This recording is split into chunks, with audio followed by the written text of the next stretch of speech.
Bom, vamos... Gente, tem ainda alguma questão a respeito das apresentações ou da avaliação individual?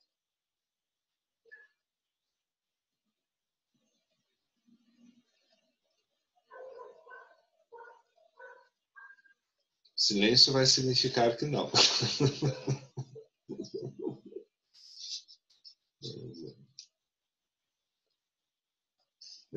Não, veja, eu estou totalmente, como eu falei para vocês, né, em relação à data da avaliação da síntese, né, com a situação problema, eu ainda vou ter que colocar a situação problema para vocês, né?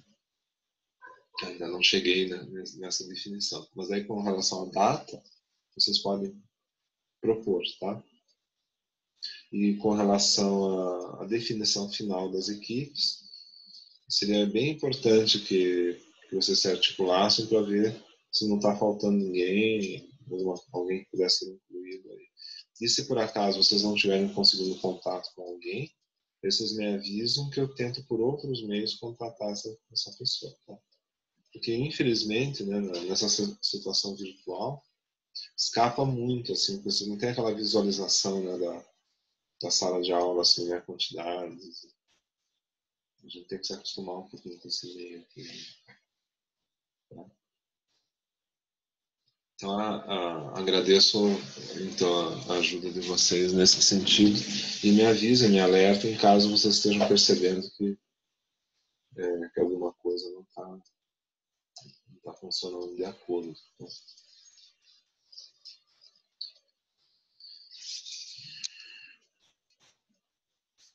Veja, o que era, voltando um pouquinho ao nosso tema, né, o que era considerado pesquisa de campo antes do Malinowski, né? Em geral, eram inquéritos, assim, né, questionários realizados com uns poucos informantes, né?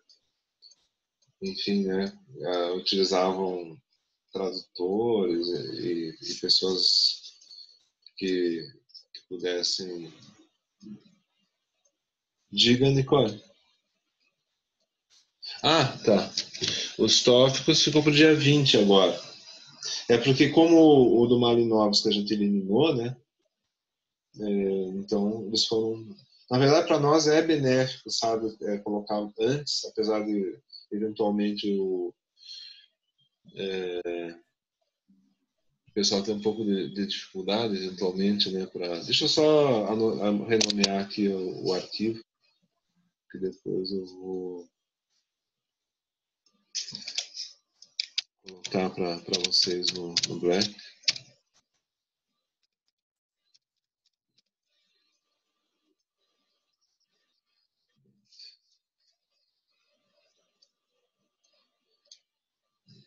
Então.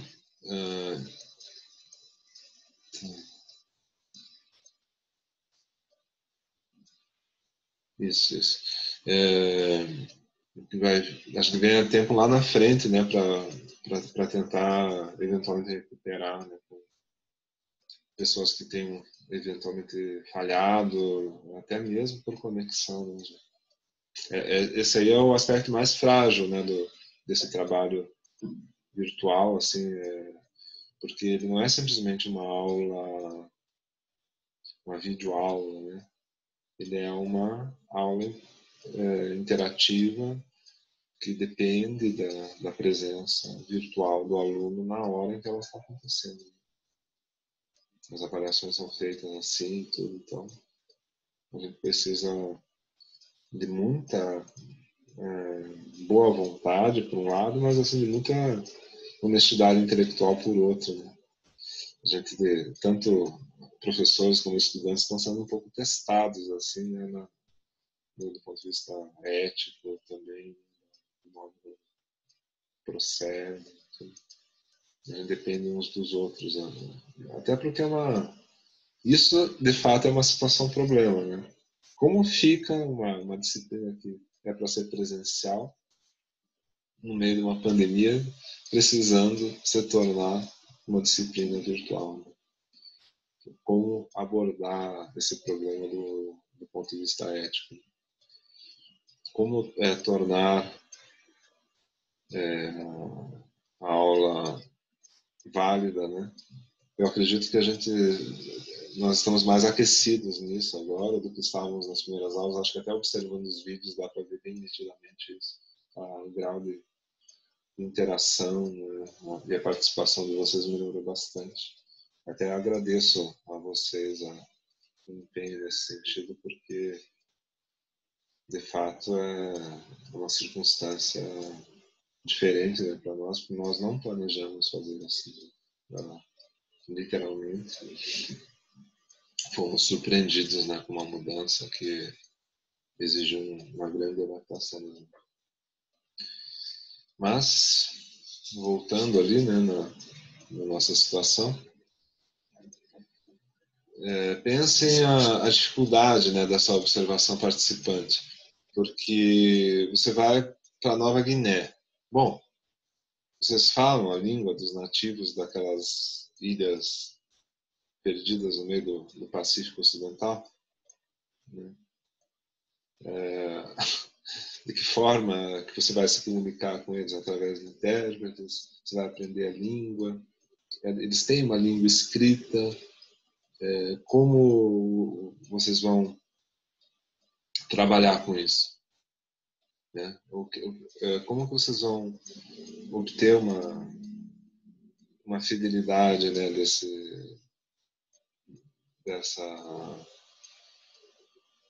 digamos assim, dessa forma, Gabriel, chamando de...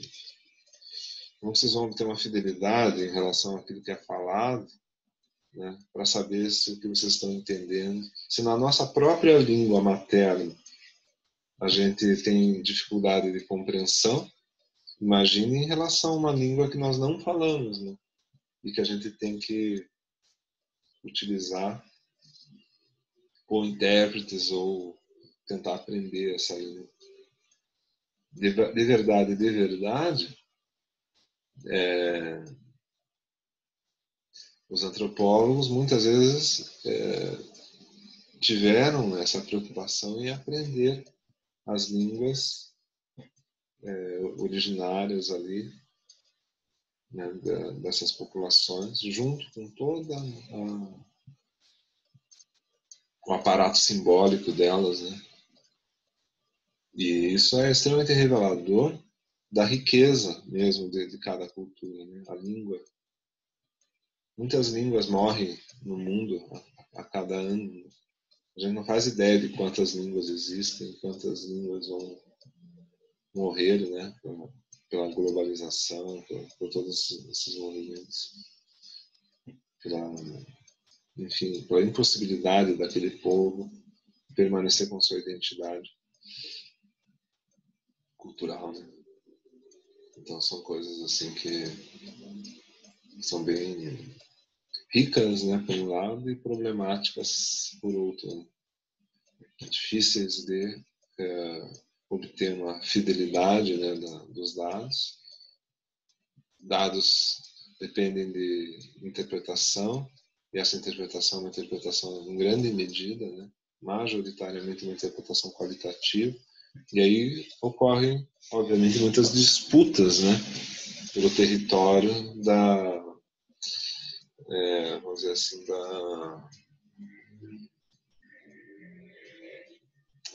da validação mesmo, né, da pesquisa. O que é considerado válido em antropologia? Né?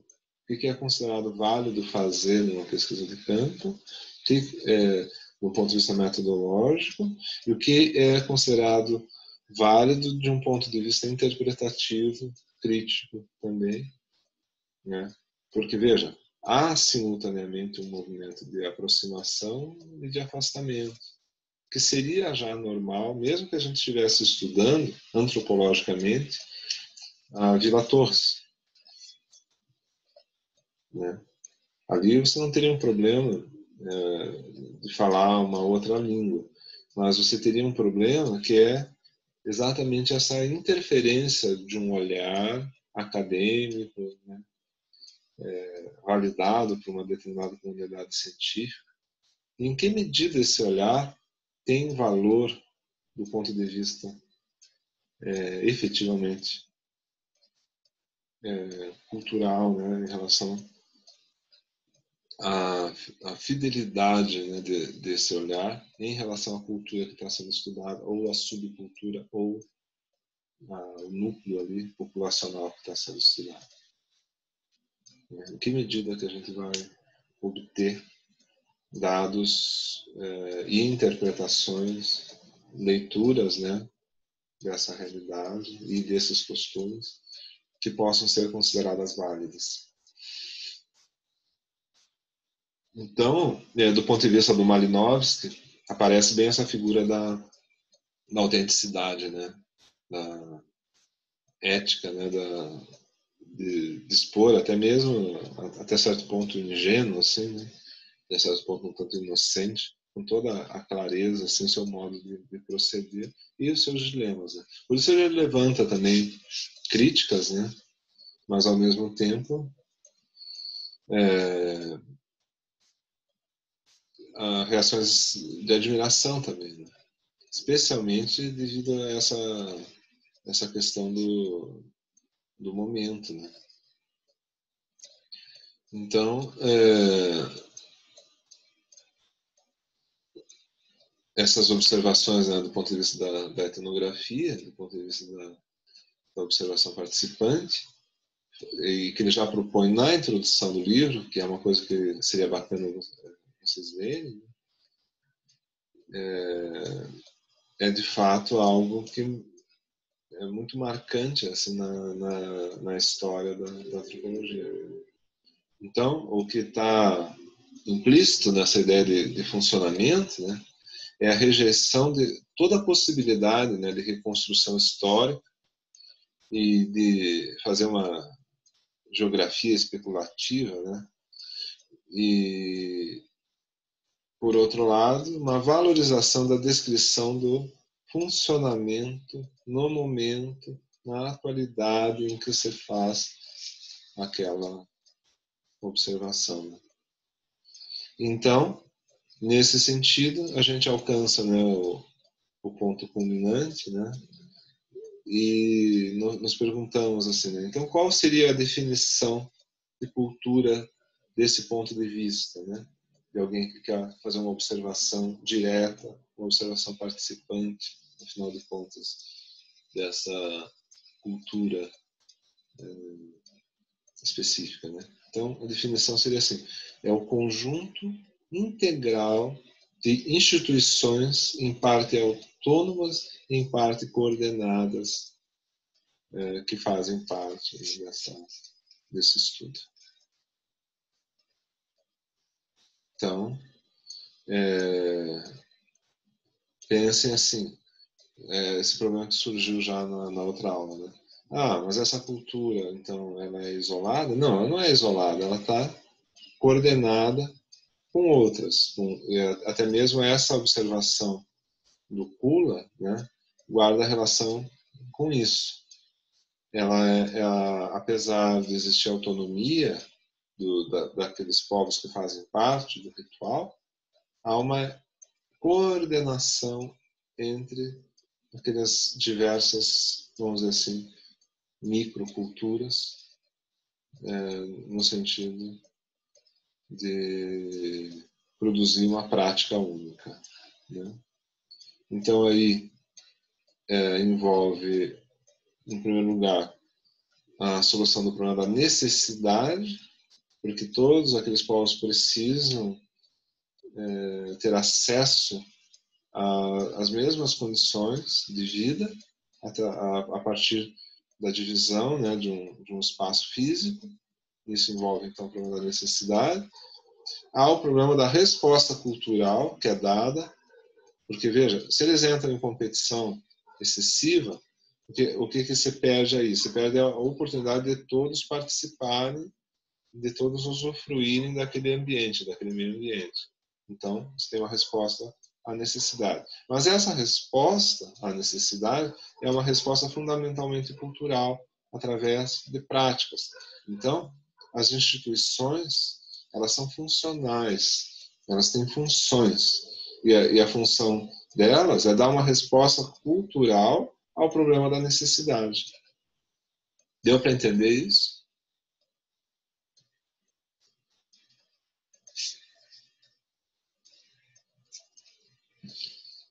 Então, o problema da necessidade gera uma resposta cultural que é dada justamente através dessas instituições, né, desses rituais, dessas funções que são distribuídas no interior da própria cultura. Então, não adianta você avaliar simplesmente o movimento macroscópico, por exemplo, se a economia está baseada na pesca, no extrativismo, qualquer coisa assim.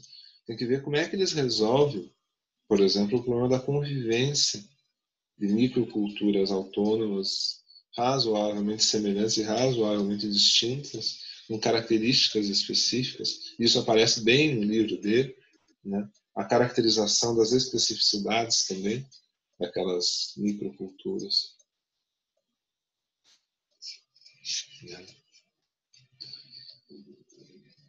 É.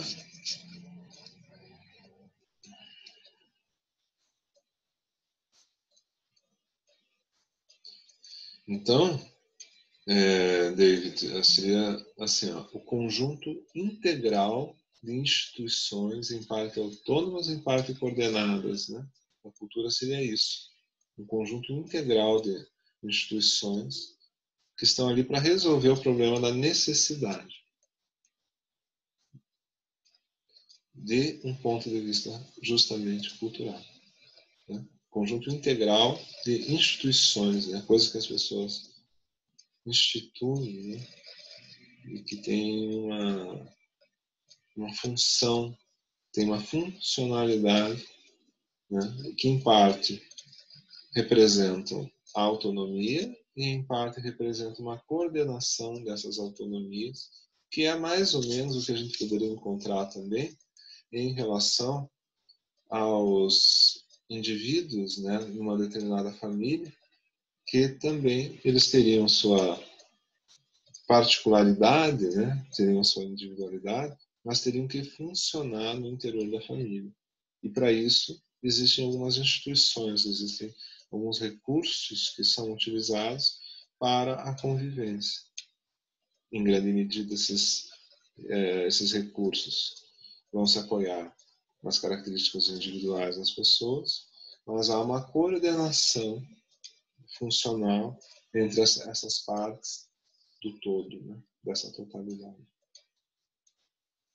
Deu para entender? Entendeu?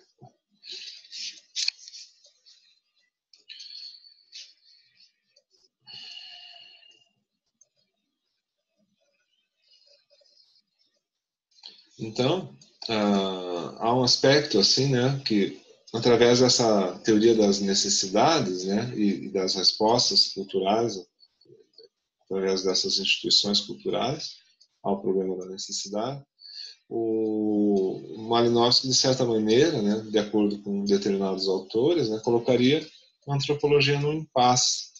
Ele sai da reflexão sobre a cultura propriamente dita para voltar ao estudo da natureza humana, cujas necessidades ele também vai tentar determinar. E aí tem um problema, né? Que é justamente qual critério, né? Então, ele vai acabar utilizando uma concepção que é considerada um tanto biologicista, né? Biologista da cultura, porque ele vai entrar nesse mérito da necessidade. E, de certo modo, esse problema da necessidade é tributário daquela primeira geração dos antropólogos, né? Nossa concepção biologista, né, biologicista da cultura, levaria a prestar atenção nos fatos que reforçam sua ideia de estabilidade harmoniosa ou de unidade, né, das culturas específicas. Então, o modo como você vai selecionar os teus recursos ou os fatos que você quer destacar vai interferir na própria análise. Então, esse que é o problema, né? É difícil você escapar daquilo que interfere no teu próprio processo de observação e que vai, de certo modo, fazer essa leitura, né, do que seria essa unidade, essa tendência para a unidade que ele observa, e essa ideia de harmonia interna, né, que ele pretende que exista no interior da cultura. Deu para entender?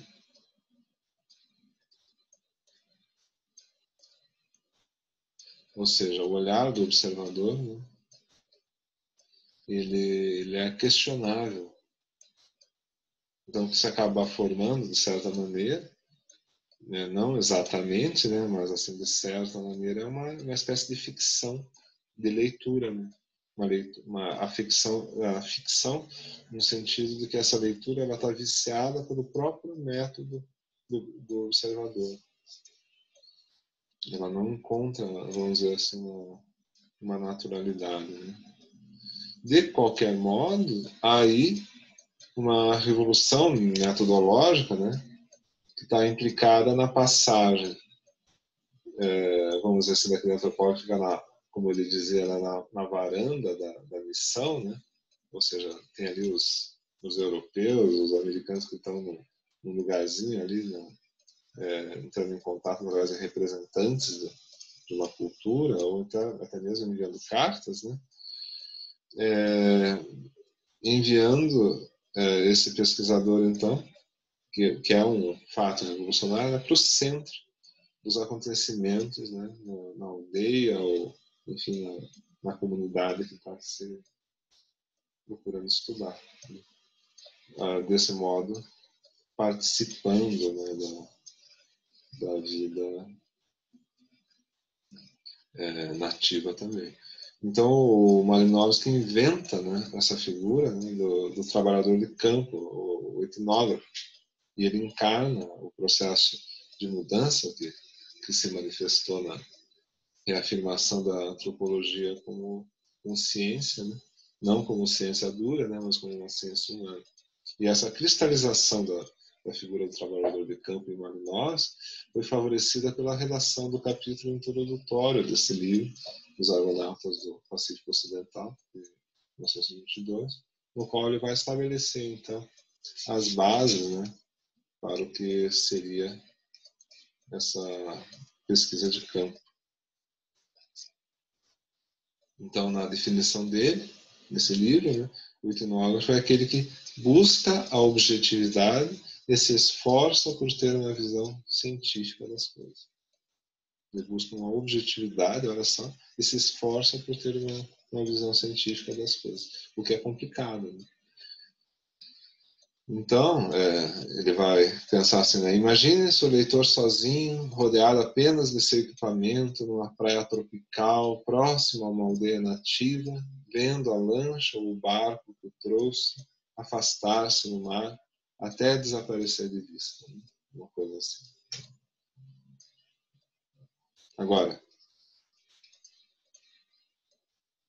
as mudanças, né, que ele promove, né,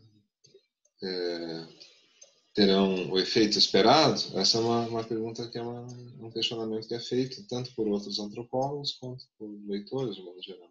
Mas ele promove, assim, né, uma mudança de visão da varanda, né, para o centro da comunidade, né? Ou seja, ele sai daquele papel do observador externo e vai para o meio daquilo que é observado. Ou então pense numa torcida de futebol, ao invés de ficar observando do helicóptero, vai lá no meio da torcida para ver como é que é, né? Interagir da pergunta, né? Sair da pergunta, do questionário para a observação participante e da representação do grupo para a incorporação da experiência efetivamente vivida. Então, essa experiência do etnógrafo, do antropólogo, é fundamental na composição do próprio trabalho antropológico, né? Ele seria um observador que participa, né? Que participa observando e, em algumas ocasiões, participando efetivamente, né? Por exemplo, em alguma medida do processo que ele está efetivamente observando. E esse trabalho de observação participante é um movimento, né, de aproximação, separação problemático. Ele admite que é problemático, mas ao mesmo tempo muito rico de qualquer maneira. Então, a observação participante, né, é algo assim em que a questão não é pensar e agir como os nativos do lugar. A questão é viver uma vida múltipla, né? Navegar em vários mares ao mesmo tempo, conforme um antropólogo chamado Geertz observou em relação ao Malinowski. Então, seriam esses os pontos, né, a serem observados por nós. Alguma questão em relação a tudo isso? Aí a gente poderia ficar por aqui hoje. A minha intenção é, na próxima vez, então, falar sobre o que Malinowski observa, então, sobre especialmente sobre esse Kula, né? Na próxima aula, nos determos um pouco mais sobre isso. E tanto do ponto de vista metodológico, quanto do ponto de vista enfim, do que foi observado, né, em si. Então,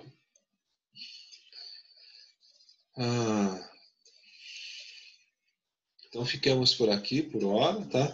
Então serão 3 arquivos no Black, tá? Os 2 já colocados e esse terceiro. Acredito que são 3. Daí eu vou primeiro colocar no YouTube e depois de lá eu transporto para a nossa sala do Black. Deixa eu ver quanto é que a gente está aqui de tempo.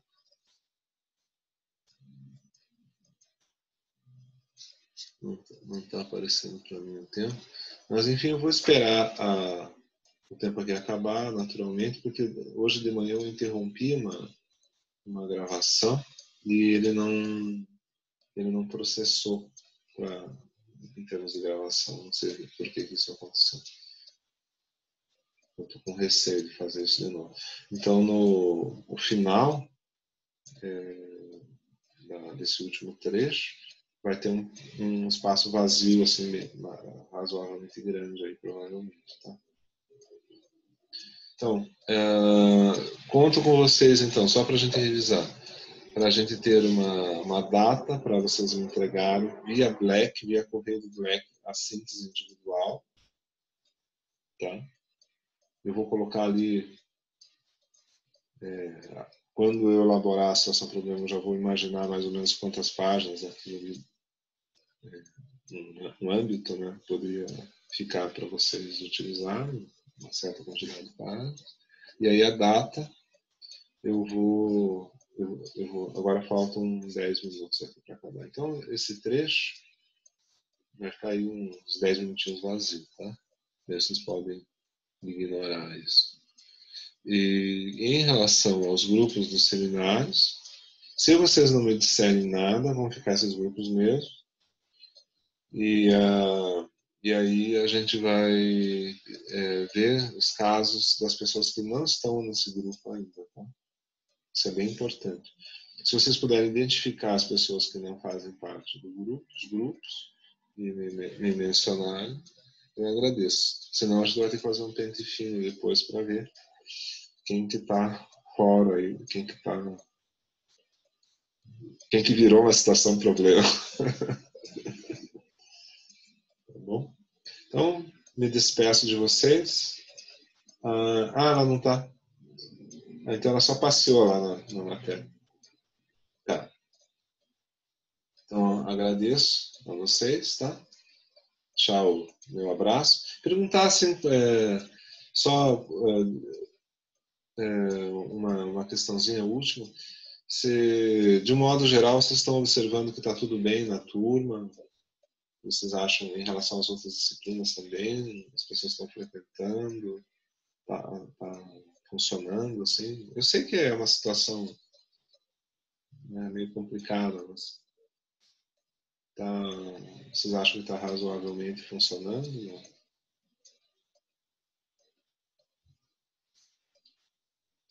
Qualquer coisa, vocês conversam comigo, tá?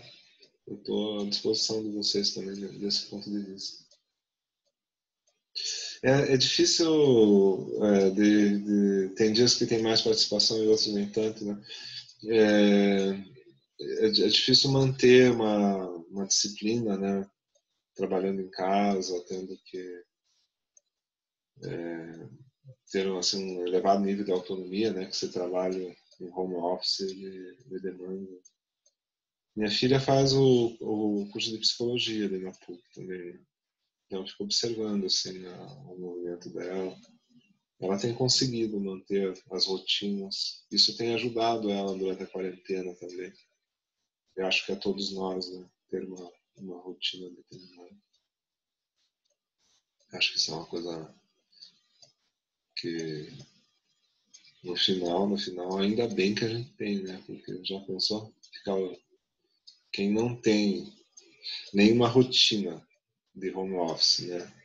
Nem tem assim grandes interesses culturais, literatura, tal. Imagina o tédio, né? Passar o dia inteiro dentro de casa, a agonia, né? Então, né? Levantem suas mãos para os céus, como diria na canção. Né? Se acaso vocês têm uma rotina e interesse por música, literatura, essas coisas, porque nessa hora a gente é o grande recurso mesmo que a gente tem. Então, bom feriado para vocês. Aliás, que feriado é esse? Que eu não tô nem ligado. Ah, no dia 21, né? Verdade. Tá bom. Então, um abraço para vocês. Na verdade a gente calculou feriado, né, nessa questão das apresentações, só que eu já tinha esquecido, não. Feriado, né, a gente dentro de casa, né, a noção de tempo e espaço vai se perdendo gradativamente. Então, um abraço para todos, para todas, tá? E fiquem em casa. Tchau, tchau, gente.